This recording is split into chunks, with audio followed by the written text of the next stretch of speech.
Do you see that in many people's eyes? I do. I see it in a lot of people. I think there's something that God put in all of us, and that's to overcome, to move forward. Jesus Christ, you can trust him. He'll never fail. We've seen midgets grow. We've seen arms and legs that stop growing. Mandada basata. I don't make this stuff up. So are we going to be called away to meet the Lord? But it's not going to be 300 years. We live in right at the coming of Jesus Christ. You're just a 10-foot-tall crybaby. I'm crying. It's not so bad. I mean, no Christians aren't being killed. No, not yet. What the Bible says, Leviticus 20:13. If a man also lie with mankind, as he lieth with the woman, they shall surely be put to death, their blood shall be upon them. And that, my friend, is the cure for AIDS. The notion that atheists are somehow the intelligentsia among us and so forth, I think this is just completely false.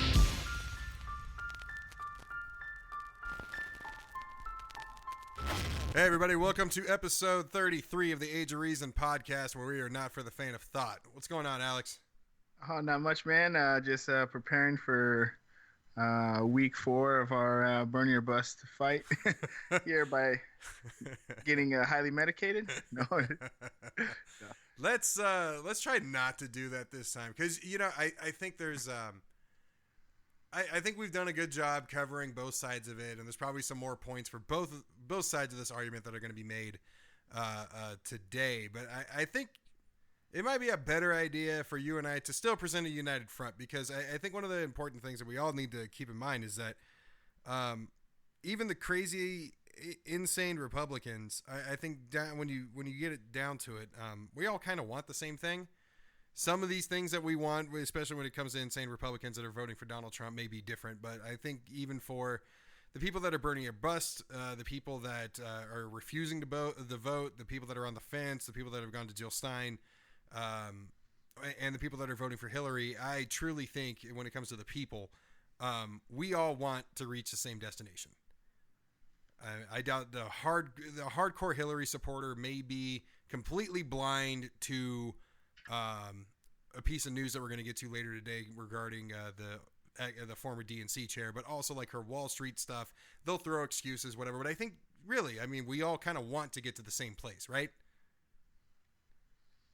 Yeah. That doesn't sound reassuring. No.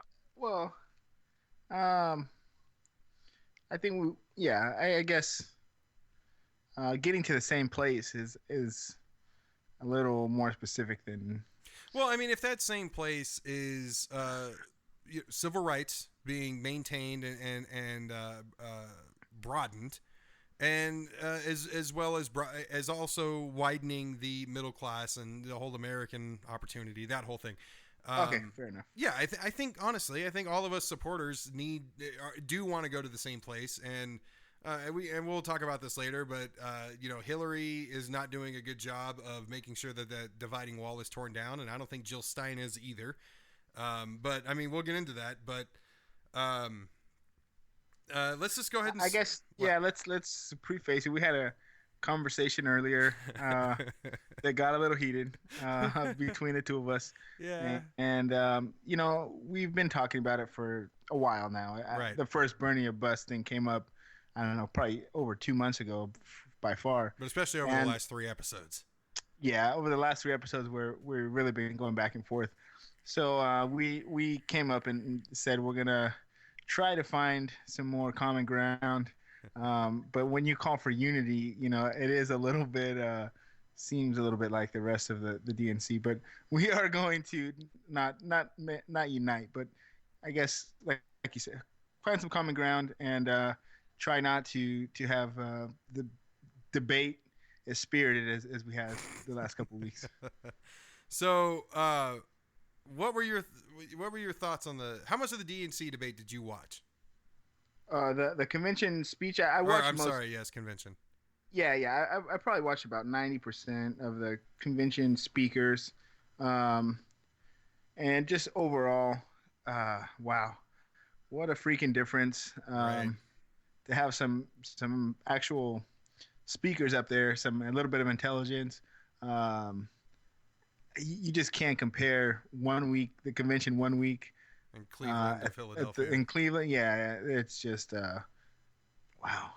That's all I can say. Yeah, and I think I watched the big names and some small names out of the DNC convention, and I think the reason why I put more time into the RNC than the DNC is because I watched all of the RNC. I was all ready for the 2-week convention mashup, and I hit the ground running last week for the RNC, and by the time this rolled around, I was just like, I mean, because we as Bernie supporters know what this meant. He kept us hanging on to the very end. One of the things Bernie said, he spoke the very first night, was that he looked forward to the almost 1,900 delegate votes for the next day. And for anybody that doesn't see what Bernie has done completely, that's one thing. This is the first time in the Democratic Party in history that will not read a unanimous delegate backing for the nomination. It'll actually read the split. It will show that almost 1,900 delegates did go to Bernie Sanders. And honestly, I think that was I think it's a huge gift to us. And the support and energy and all the arguments that you and I have had with other people for Bernie, I think that was I think that was good, and I don't think that was Hillary Clinton's idea. I'm not giving her credit for that, but I do think that was definitely something Bernie worked out in Florida when the two campaigns met. Yeah, I agree. I think I imagine for him, because his campaign was of the people. I mean, when you look at the amounts of donations he had, the $27, right, all that stuff, it was a people's campaign. And I think, I imagine, I don't know, but the thinking he had was just to give it to people and let them have their opportunities to say that they counted as a delegate in the DNC. So yeah, that was something that it was a credit, or it was cool. Yeah, and his speech, his speech was amazing. It was extremely emotional to watch. Watching how many people were crying in that audience, and hearing him concede. So I heard him concede earlier that day. He had a private kind of rally get together with the delegates outside of the convention center. And he got booed and all that, and just, I don't think he got booed. I think people were booing what is happening. I don't think they were necessarily booing Bernie. They were booing the fact that he is going to concede, and hearing him do that officially was hard. But for me, the most emotional part of the speech for me was listening to what we have gained. I mean, what we should gain. We haven't officially gained it yet because it hasn't happened. But what Hillary Clinton and the DNC have agreed to, a 60% decrease in superdelegates moving forward. And it wouldn't surprise me if the Republican Party adds 60% superdelegates for next election to prevent Trump from ever happening again. But going over that, 85% of our population is under $125K a year, and college being tuition free for them. She's gotten, this is all what she says. Like I said, there's no action behind it, but she's gotten on board with the single payer system. She talked about that. Everything that she said in her speech, I agreed with the exception of protecting Israel at Palestine's expense. Other than that, she was Bernie Sanders. Like, the transformation, at least on the outside surface, is complete. Yeah, I guess before I talk about her too much, Cory Booker had a pretty good, speech. Right. I would say, honestly, compared to the political climate, if he would have gave that speech 12 years ago, he might have been the next president instead of Obama. I think it was close enough to just this. It's not the same time as 12 years ago, but definitely a good speech, and I guess I look forward to seeing him in the future. But aside from that, I mean, Kareem Abdul-Jabbar, he was pretty funny, with his Michael Jordan joke. Yeah, he comes up and says, "Hi, everybody. I'm Michael Jordan." Everybody laughs, and he says, "I just said it because Donald Trump wouldn't know the difference." That's awesome. But back to Cory Booker, he got a little long-winded for me. Like there's a thing in show business, especially when it comes to stand-up comedy or when you're talking in a crowd. If you like, stand-up comedy is an easy way to put it. So if you're a stand-up comedian and you got 4 jokes left, and you tell joke number 4 from the end, and you get this huge applause and huge just cheer, you leave the stage. You don't even tell the last 3 jokes. And I feel like Cory Booker's speech, the only issue, if you can even call it an issue that I had with it, was he did that 20 fucking times. He got the crowd so riled up that he had to build them back up again, because I feel like there was a deal in the crowd where there's like, all right, dude, with the fucking stories, we get it. If we want to go fast, go alone. If we want to go far, go together. Yeah, whatever. But the coolest thing about his speech that I liked is he really presented the case that the Constitution is to be a breathing document. It is not something that you should resuscitate often, but resuscitation in order to change how our Constitution reads, in order to get with the times, mainly regarding the Second Amendment, I thought that was perfect. I think a lot of people need to realize that, and I think that's a huge difference between Republicans and Democrats. Is Republicans never want to change the Constitution. They never want to change any amendments, any type of constitutional law, and Democrats seem to be always for it, especially when it comes to gun control. Yeah, I mean, personally, I would prefer that we find a different way to have gun control rather than a constitutional amendment. If that's where it goes, that's the only way, then that's one thing. But I personally don't like to change it too much myself. Agreed. I mean, obviously, when you have women's right to vote or African Americans' right to vote, obviously those are important things. Aside from that, I don't know. But yeah, that is an interesting argument, I guess, on how to go forward on gun control. But did you see the Muslim Fathers speech? That was great. Did you see Donald Trump's reply to that? Yeah. So the backstory is Kamir Khan, I think is his name. Let me confirm that. Yeah, Kamir Khan. Yeah. Khizr Khan. Basically, he's the father of a soldier that was killed in Iraq. That was killed in Iraq, and basically stood up there and stood up for Muslims in our country and Muslims in our military, and drug Donald Trump over the fucking coals. I mean, no wonder he's orange. Just over the amount of sacrifice that Donald Trump has not made, and Donald Trump's response to that was 2 things. One was the mother didn't speak, and he blamed that on the religion, which, I mean, you and I have talked about how we feel about religion, not recently due to politics, but God, I would never say that. I mean, that was one of his stances, was maybe she wasn't allowed to speak. Yeah, I think that's just helps the base. You know what I mean? Yeah. People, I mean, like as you said, we're atheists. We wouldn't go there. But people on the right, the Christians, for them, that's that's right. Those Muslim bastards.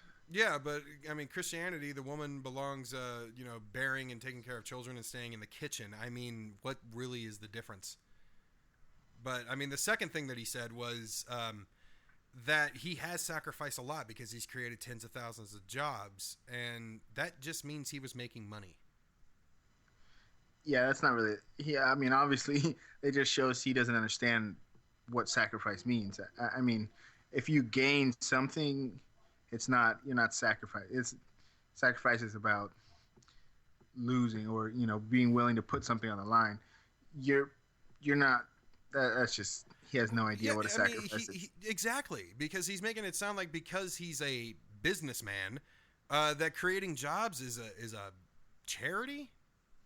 like providing as a business owner of any kind that hiring people is a charity. I mean, you don't even have to look that far past the surface of this guy to just forget that he's so out of touch. Yeah, I was thinking about it today. I just imagine like if somebody won a day with Donald Trump or something. I don't know if they would even see him. I think he would probably have his people in between an everyday like working class Joe the plumber and himself. I just don't. He would probably look at us like normal people, like with disgust. But I guess there is questions on how much money he's worth, and it is interesting to see current fellow billionaires, I guess, Michael Bloomberg and Mark Cuban. Right. They openly question how much money Trump is worth, and I find that interesting, and that's kind of the fold and why he's not releasing his taxes, which haven't been brought up so much. I'm pretty sure Romney at this time had already released his. Yeah, exactly. And so he's calling him Little Bloomberg. I think he's running out of nicknames because that was his nickname for Rubio, was Little Marco. Yeah, and but Bloomberg like is little. He's 5 foot nothing. Yeah, exactly. He looks like he should have Trump's hands. But the funniest joke that I heard about this was actually from Trevor Noah when he was basically doing the insults to Trump. And he said, knock, knock, who's there? You answer your own door, you bitch. Like, apparently, yes, we do have these people coming out like Mark Cuban that are saying he's not worth what he says he's worth. And Mark Cuban supported Donald Trump in the very beginning, saw how crazy he was and backed off. But, I mean, it's just... he's disappointing everybody. The only people he's not disappointing is his white, kind of out of touch voter base. Like the Donald Trump people that I've met that actually want to support him, some of them were Republicans and are now, well, they are, but I mean, they were already Republicans with Donald Trump. The people that I've met that are kind of the Bernie Sanders-like youth that joined Bernie that didn't do politics before but are now doing it because of Trump, that same kind of demographic, they don't know shit about anything else. They don't listen to, I've talked before about one of the guys. He listens to the trifecta of doom, the radio of Glenn Beck, Bill O'Reilly, and Sean Hannity. They don't, the whole thing about listening to people that disagree with you, these guys just do not do, and they will shut you down if you try to have this conversation with them. Push them past one follow-up question and it's over with. But moving on to other things, the Obamas. I'm going to miss this man and his wife. Michelle, great speech. It was extremely uplifting and very awesome. And I think one thing that, with the tension that you and I have towards Hillary, regardless of how you and I have a difference in how we're dealing with it, this is a huge step for women. It is a great thing. It is a great thing that we will likely, all politics aside, follow up our first African-American president with our first female. Some of us would rather have it be somebody else. Fair. But, I think it is a huge step for women. It's worth mentioning, definitely. I mean, my wife just bought my daughter a shirt that says, I'm your future president, or something, something like that. And I think, something for little girls, it's obviously something that's inspiring. And if you see, a woman in that, the biggest job in the world, basically, anybody can shoot for it. So that is monumental. I mean, we're way behind the curve. Other countries have had female leaders for decades. So I'm glad we're catching up there. Just kind of unfortunate on who the candidate is, but totally agree. I mean, I said during one of our burning or bust arguments that I wished Warren would have ran, because that's one thing that I think helped Hillary at Bernie's expense was the female part of it. I mean, I did meet people that knew a little bit about Hillary or nothing at all, but just enjoyed the idea of following up an African American with a female, which is fantastic. But I think both of us and many others would have rather seen somebody else take this office. Yeah, and I'm not, obviously I'm not too like to get into conspiracies too much, but I wonder how much the establishment, the DNC establishment, how much of that really. I mean, Bernie was an outsider too. Obviously, he's an independent, not from the party. But I just wonder if they kind of were, the fact that she was a woman had, they were ready to get that milestone kind of knocked off. I completely, no, I agree, and I think this has been planned since '08. And I'm not the only person to mention that. I think Nick mentioned that on the show, or I can't remember if it was on the show or just in a conversation I had with him. But I'm in complete agreement with that. I think the DNC back in '08 or '07 rather, or no, '08 made an agreement with Hillary Clinton that this man needs to go. Then it'll be your turn. And so here's what we got. The WikiLeaks brought out emails, maybe from the Russians, who the fuck knows, that basically the DNC has been conspiring against Bernie from the very beginning of this election. And that's huge. And, Hillary Clinton, for all of us that are struggling, I mean, I've already made my commitment. You're tiptoeing towards it. But for the rest of us, she's not making this shit easy. She's really not. So she promotes Debbie Wasserman Schultz to an honorary 50 state chairman of her campaign position for the general election. What the fuck are you doing? Trust is your problem.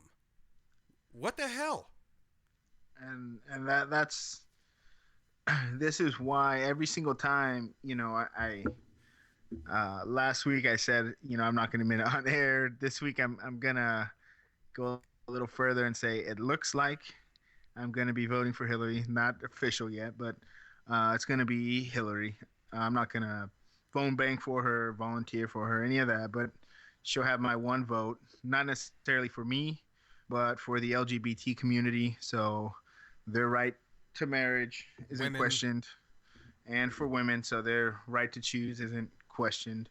And we actually, when you brought that up on a separate episode, and I said, the definition of a liberal is that we care just as much about things that don't affect us about things that do, and actually that will affect us. We got Mike Pence, who is going to have, Trump already said during his convention that he needs to replace Antonin Scalia with somebody very similar. And it is for us as well. You and I have something to gain out of this, because religion will be shoved down our throat. Religious law, the Sharia law of Christianity, will be implemented through the Supreme Court if Trump is the one that gets to make those nominations. I mean, to be fair, some of the conservative judges have not necessarily. It would be. I don't know. It's a outside argument, but I'll take it. I guess it's just so far that the court hasn't been too religious. I mean, Scalia was definitely the most religious person on there, but would definitely be a conservative court with the one appointment that's open right now, not to mention the two more that will probably occur during the next term. So right, and I don't think it's too far out there. I mean, it wouldn't. I don't think Trump is planning. If Trump wins the presidency, I don't think Trump is planning on doing anything other than just being a figurehead and spewing off of the mouth and letting Mike Pence and run the show along with his children that he's going to promote to his cabinet. And just like Sanders said he was going to give a litmus test for whoever he promoted in Scalia's place or anybody's place to overturn Citizens United, I do not doubt that the religious right, as well as Mike Pence, wouldn't lead that charge, but for something that we really, really do not want. For damn sure, being an atheist would not be easier under that Supreme Court. But other than that, that was how we started this conversation. Hillary is, is not making it easy on any of us. I mean, trust has been an issue with her for 25 years. Some unfounded, some completely her fault. And this recent move with DWS is completely on her. This was such a dumb thing to do. And one of the things that I hate, because I'm not on the Hillary train. What I say is that I'm with her because I'm still with him. I'm going where Bernie goes. That's my deal. But what I hate is when I talk to Bernie or Busters or anybody else, I hate having to defend Hillary Clinton. And she's making this completely almost impossible. No, I mean, I agree. To me, like I said, going forward in political debates between now and November, I can only bring up the platform of the DNC versus the platform of the RNC.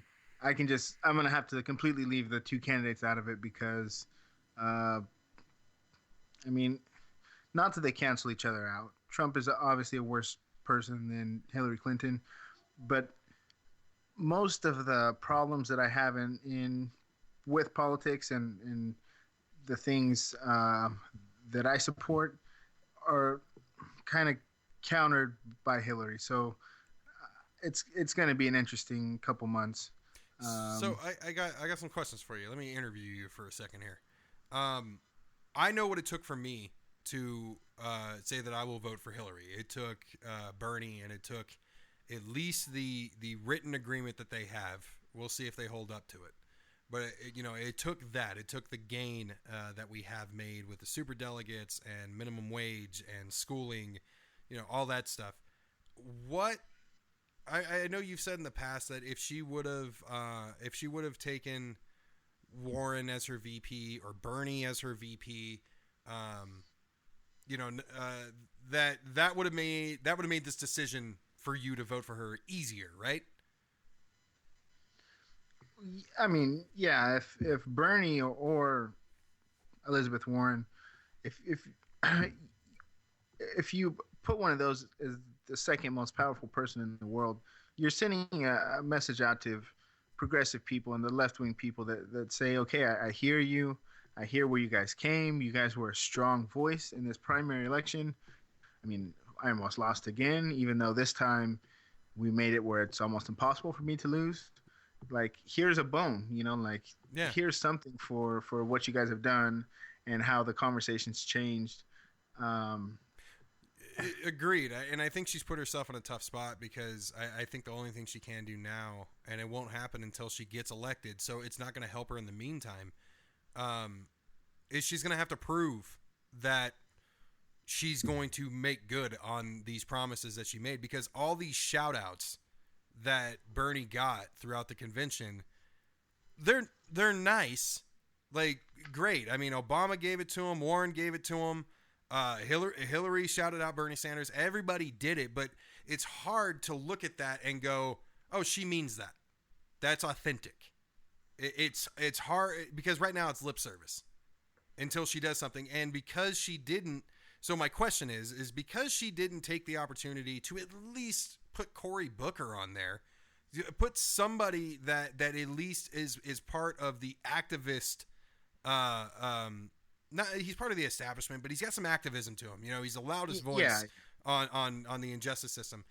Because she didn't do that, what is there anything for you? And so two separate answers for you and for just the rest of the people that are Bernie or Busters or going to Jill Stein or whatever that she can do now between now and the election to basically have you go, okay, I feel good about this. And pull the people over to her, whether they feel good about it or not. Is there anything she can do now since she's exhausted her options? Honestly, no. And at least this is for me personally. Like I said, she's more than likely going to have my vote based on the circumstances that I feel for the rest of my country. As far as me personally, everything that she, even now, every time she switches over and says, "Oh, I'm I agree with Bernie now on college tuition or this or that. It stings a little bit, not because she's in the debate. She said, "Oh, my idea is better," because her and her minions went out and attacked all these ideas that when they were Bernie's as either unimaginable or that would cost too much or a pipe dream. And now all of a sudden it's, oh, hey, this is a great idea. I just thought of it. It's worse than that, right? Because her response to a few of those things, I remember one particular debate. I don't remember which debate it was, but I remember one in particular where she basically told the crowd, referring to Bernie, that saying all these things that Bernie has all these, they're great ideas, but getting them done is a different story. And Hillary, am basically saying that I have the experience to know that these things just cannot be done at this time. And now she's campaigning on them. Yeah, exactly. And that's where, at the end of the day, I guess, I am happy that that's her position. But in the meantime, every position that she takes like that, it does leave a sting. And that's where I started. Every time I kind of come over, it seems like something happens that kind of knocks me back. The email thing, it's, we talked about it last week, but they were gonna question, his religious values. It's just, it hurts. It's tough. It does. Tough. But so my next question for you is, I think undoubtedly the right wanted Hillary Clinton to win this nomination. She's the one they wanted to go with. Now, Trump is definitely not the person they wanted going up against her. They much rather would have had an establishment candidate like Bush or even like Scott Walker. I think Marco Rubio was trying to be the new young hip face of the Republican Party. So I think it was supposed to be a Bush and Rubio deal. I think that's what they were planning on. But my question is for 2 years now, that they have been hammering Hillary Clinton. They have been doing everything they can to ruin her image and ruin her reputation, and specifically ruin her trust record with the United States. Her trustworthiness is specifically what they were going after for the last 2 years. So my question to you is there, if we're seeing Hillary Clinton right now as 100% untrustworthy, how much of that percentage, there has to be some, I would think, would have to be taken out of that and say Hillary is not 100% untrustworthy. She is this much untrustworthy because you have to account for some of the damage that the right has done. But the thing is, right, the places that the right attacks her from for the last 2 years have been Benghazi and the emails. Okay, so when you look at the campaign, there's Libya too. There's Libya. Libya there's is a few other things. Libya is fair. She should take criticism for Libya. Sure. So so that's what I'm saying is that when you look at the places that Bernie attacked her, okay, they're different spots than the right attacked her. And I'm not saying I just follow Bernie blindly, but when you look at the arguments that he made on why she was not qualified to be president, they're not the same as the ones the right wing are making. Sure. They're legitimate concerns. And he didn't even bring up the Clinton Foundation, which I think is questionable. And I don't know where you stand on that one, but when you look at some of the things that have gone on with that, I think it definitely should be examined. I'm not saying she's guilty. I agree. Now, and this is where I think you and I are going to start to disagree here. But for me, Bernie Sanders was almost the definition of a miracle. He really was, because he's been in politics for 35 fucking years and has no scandal. He's perfect. He has no major marks on his record. I mean, Hillary tried to attack him voting down the Brady bill, but I agree with why he voted down the Brady bill. And I was the guy last week that admitted that politics have shoved me so far to the left. I'm like, fuck the Second Amendment. I'm that guy. But I'm still saying that I agree with why he voted it down. I do not, think that gun owners or gun manufacturers and sellers should be held accountable for the actions of the owner. But he had a legitimate reason for it. So you have this spick and span candidate, no pun intended, that not only is he clean and trustworthy, he runs a campaign that is financed by the people, not by super PACs, not by Wall Street, not by big anything. And I think, I'll ask because I think it is, but do you think that holding Hillary Clinton specifically up to a certain standard, only because Bernie just happened in this election, do you think that is fair, knowing that you have to hold everybody else previous to her, every other person that's ever ran for president on a major party? Do you cut them some slack that they all played the game with the cards that they were dealt? This is just the way things are. Do you cut her any slack for that, for Bernie setting the bar so fucking high? I mean, we can hold people to it in 4 years, but can we do it now?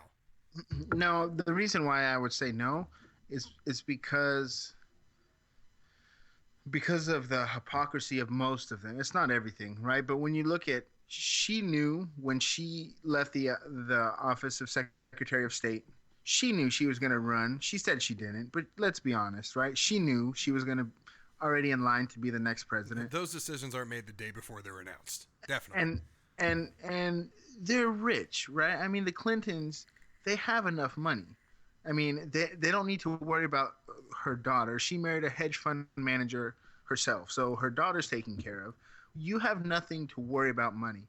Why would you go and give those Wall Street speeches and take the money when in 1 year or 2 years you're going to go up there and say, we need to get money out of politics? And we need to hold, too big to fail, too big to jail. We need to hold them accountable. It's just, to me, it's just because of things like that. It's not just because, I don't like Hillary, blah, blah, blah. It's the when you look at the overall picture and, the things that she stands for, it's just, I mean, her platform and policies, I agree with. I will vote for her because of those, and because that's how my vote's going to make the biggest impact. But the person behind him, it's hard to vote for. And not to mention that, I've already brought this up, but it's crazy to think when you look at the last 5 presidents, you're going to have 2 Bushes and 2 Clintons. To me, that is just wrong. I just, it's not brought up in the media. It's not brought up at all. In my opinion, it's wrong. That's just not how the founding fathers wanted it. It's never happened before, right? Well, no, John Adams and John Quincy, they were somewhat close together, and then we have the Roosevelts, but yeah, nothing like we've seen in the last 35 years. And the Roosevelts were far apart too. They were. What was he, like 1896 or something, and then and then Roosevelt is the reason why we can only run 2 terms. So we've had. I mean, family in there is one thing, and descendants are one thing. It's not like Teddy and Franklin fucking knew each other. I mean, they might have met. I don't know, but it's not like they were in each other's corner when it happened. The president was never set up to be the first lady, I guess. Exactly. And honestly, I put this on the page. Politics aside, how great having a woman, regardless of who it is, as a major party is a step forward progressively. It's a great thing, but Bill Clinton as the first ladies man, I honestly don't think anybody else deserves that fucking that title of honor. I really don't. I think it's fun, and I think it's fitting that Bill Clinton will be the first husband. I don't know why. I just do. Politics aside. You're not going to agree to that, I know. But Next question. I'm just kidding. so I'm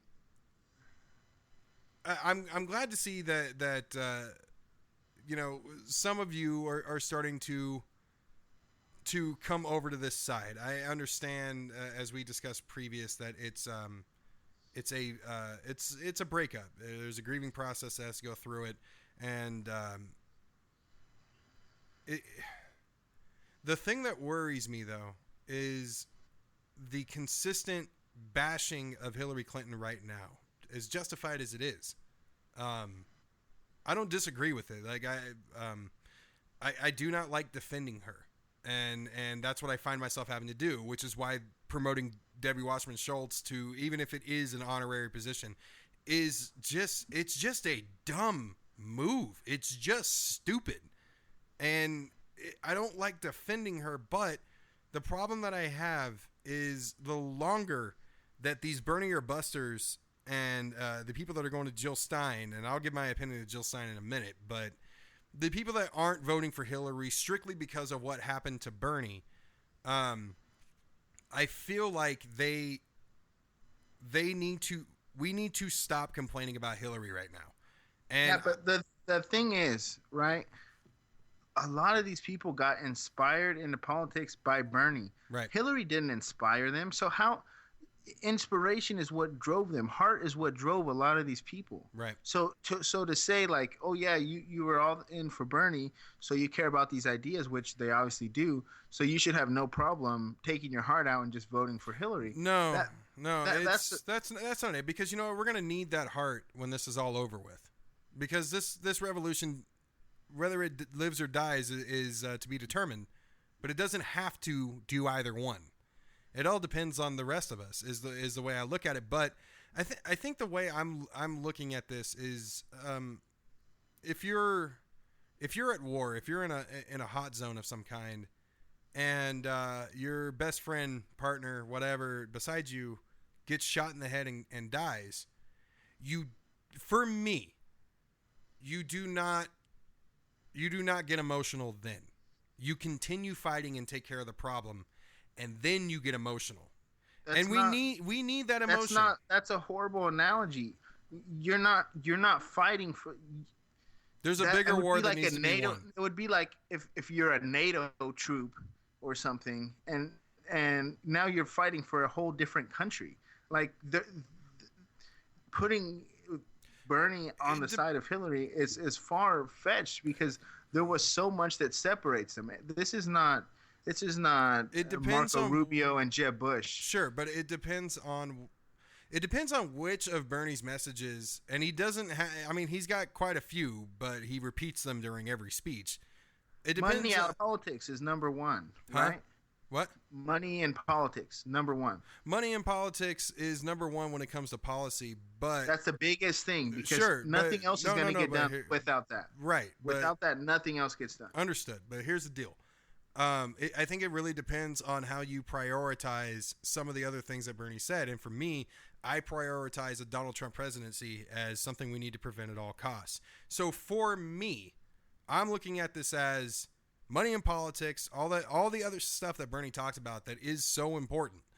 None of that gets done if we lose the war against Trump.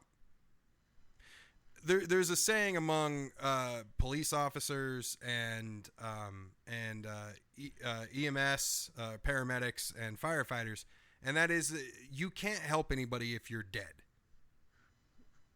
You need to live on to fight another day, because if you die, but all of your ideas go with it. Okay, let me tell you. Okay, and I obviously don't get into the conspiracy thing and all that stuff. This is the problem that us people that feel like me that haven't gone over, you are seriously comparing having a Trump presidency as being dead. And it's just your ideas coming to fruition will be far off. Okay, compared to Hillary. Yeah, but that's not what you said, right? So it's just a comment. I mean, obviously, I know you don't think we're all, well, who knows? We're all gonna die under Trump presidency, but it's just that's what people are tired of hearing, is saying you can either live life or you can die. You know, it's No, what it No, is, I know, you I need know, your but- ideas to survive, and they will have a far less chance of doing so. And by far, I mean dismal, compared to Hillary Clinton's presidency to a Donald Trump. Donald Trump will make sure these things, these radical ideas that we all have because of Bernie Sanders, will not be a part of the next 8 years. He will do everything he can, and so will Mike Pence. And Okay, but that's the thing. You need to live your ideas, not you physically. You physically may be a part of it too, but your ideas need to live on to fight another day. I mean, we obviously agree on the complete contrast between the RNC convention and this one. You know, we're all going to die compared to we all still have a very good reason to live. The country's already great. We don't need to make it great again. So, I mean, what is your ideal of how do you think everybody should proceed with this, and where are you at with them risking Trump presidency if people do not vote, or they vote for Stein, or they, unfortunately, there are a few out there that will just go to Trump, because I look at this as it's something that's got to be done. We have to get Hillary Clinton in the office. That is the next step. It's not a step we anticipated. It's not a step we wanted, but we got to get there. So you're flirting with the idea of voting for Hillary. So is there anything, you answered that you couldn't do it and that there's nothing she could do for the people, but is there anything any realization that everybody should come to, or you hope people come to, where we do jump on this bandwagon for right now through November and then plan ahead accordingly? I mean, I think a lot of people right now are hurt, and they're going to come over in time. I think when you look at the two, it's they're in reality. Your choices, what the 4 years of this compared to 4 years of that. I think people that agree with what Bernie stands for will, for the most part, end up voting for Hillary. Hopefully, we win down the ticket, the smaller elections as well, and we get some firepower in the Senate and Congress, and hopefully people stay involved, and we keep shifting. It was amazing, when you look at Bernie's numbers between people younger than 35, younger than 45, actually. He won exceptionally at exceptional rates, percentages. So that's positive. The youth of the country, not just our generation, but a couple generations above us, do stand for these progressive ideas. So there's definitely hope. I think most people are going to come around. If anybody that voted for Bernie ends up voting for Trump, they don't see what Bernie stands for, I guess, or they didn't understand. I guess the only Trump is an outsider. Bernie is an outsider. I mean, even though he's the one politician that's been in there for 30 years and can say he's an outsider. So I guess that's the only similarity. But if you vote for somebody because they're an outsider, that's... Well, that seems to be one of the new statistics that came out is like 55% of the people that are going to vote for Hillary are doing it because it was 60% of Hillary voters are doing it because they don't want Trump, and like 50% of Trump voters are doing it because they don't want Hillary. I mean, these are the two most unliked candidates in American history. They have the lowest likability and approval ratings heading into the general election. So I said earlier that I think it'd be a good idea for a third party to split off of the DNC from what basically based on what Bernie Sanders stood for. How do you really feel about Jill Stein? Because I've looked into her. I do not like her. I don't like how she's kind of basically just taking cheap shots at both Hillary and Trump sitting on the sidelines. She's never held public office, and that's one of the things that everybody has rightfully criticized Donald Trump on is, he's never been a politician. But really, I feel like she's preying on the negative emotions that everybody has that supported Bernie and is now disappointed with everything that happened. So where are you at with her? Yeah, I mean, as time has kind of gone on, I definitely see that. I think in the beginning she was right to do it, but now that Bernie has come out and said that's not what he wants, that's not the path. I think it is a little kind of hawkish to get some of those people that are still emotional and still hurt. Her policies do align with Bernie's fairly closely, so I can see how people could go over, honestly. Right. She's like trying to be. I don't know. I feel like she's trying to be the rebound. is I guess the way I put it. I feel like she's just she's been waiting for this chance, because this is what, the third time she's ran, or the second. I know she ran in 2012.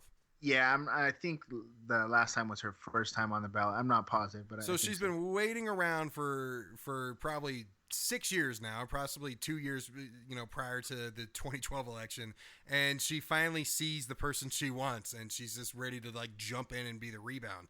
I don't know. I'm not liking it. When we talk about wanting a third party into the system, the Green Party, at least led by Jill Stein, is definitely not it for me. It's not what I want. But I would say, lastly, we can close out with this, changing topics here. So Donald Trump now says he was being sarcastic when, during a press conference, he asked Russia to hack the DNC to see if basically what they can find, and if they can find the 33,000 deleted emails from Hillary's email scandal. For a man that talks about winning terrorism so much, is he unaware that there is such a thing as cyber terrorism? Yeah, the crazy thing is he just, I think starting yesterday, just started getting don't remind top me. secret briefing. So,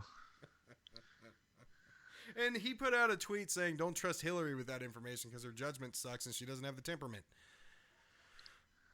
That is the fucking that. He may have already leaked. Did you see? He may have already leaked some information. I have not. Did he? Yeah, he I can't tweeted wait out. for this. It was he said Saudi Arabia needs to pay for their own army bases. Well, according to official documents, the U.S.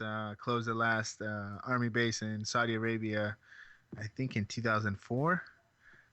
So either, he's mistaken, or they told him there was a base in Saudi Arabia, a secret one. Shit.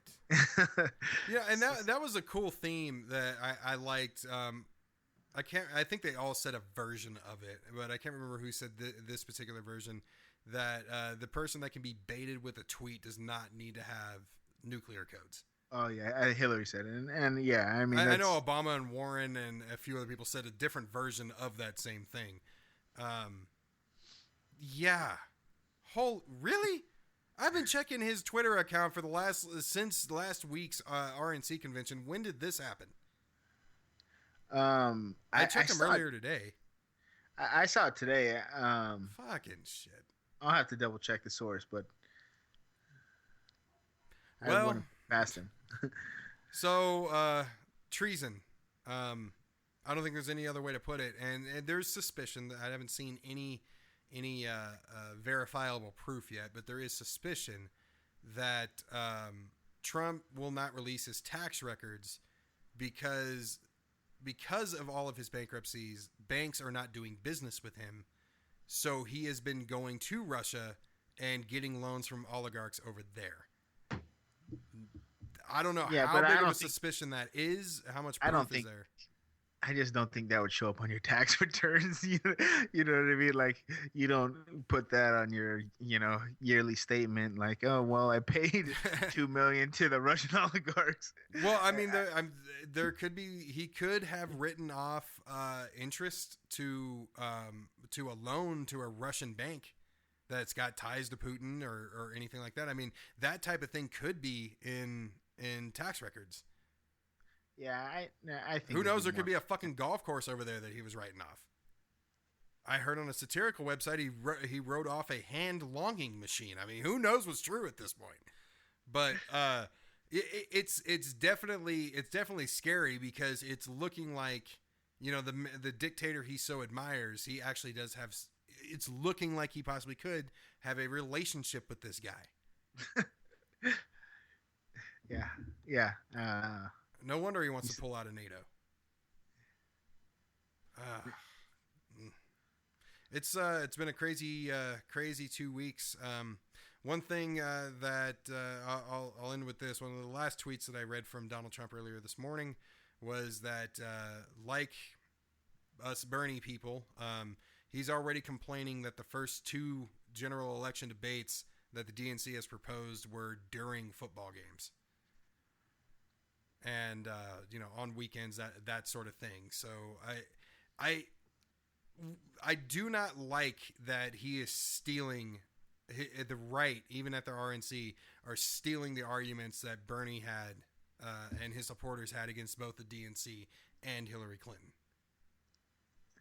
Yeah, I mean, it sucks, but Yeah, no, I mean, sure, I understand. that's an opening that they put themselves to. And I mean, Donna Brazile, I don't know if she's going to be the final chairperson or if she was just the acting chairperson. I mean, I liked her on CNN, but we'll I need see, to I look guess. into what's his name, Tim Cordova. Oh, the guy running against, but he's just running against her in the Senate. I mean, the House. No, but I mean that's also what he wants. I mean that's another thing that he's been attacking her on is her DNC chair position.